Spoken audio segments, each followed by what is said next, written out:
كاركسين أما دقدقاق اللي سعوتين وحابور مي شوي وحوقع عضق ونلاقي كبري إنه سهله وأنا نبت قريدين يقرن لماذا يدور لماذا Somaliland سامين كويلانين شوي قاسموح وكذا شيء خلاف قبشة شروينها ومرشحين تكتر تميسة iyo maxaan idhaahdaa inta taageeraysa kala taageeraysa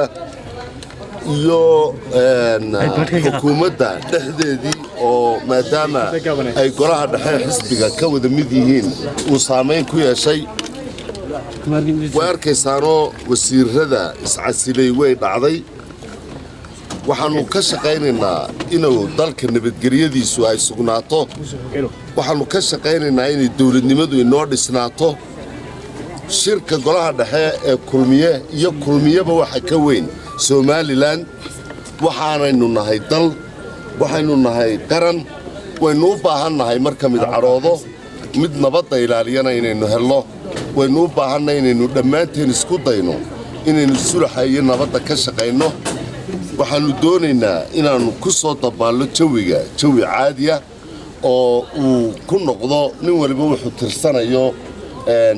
waxa deeqa oo lagu kala bixi doonaa cadaalad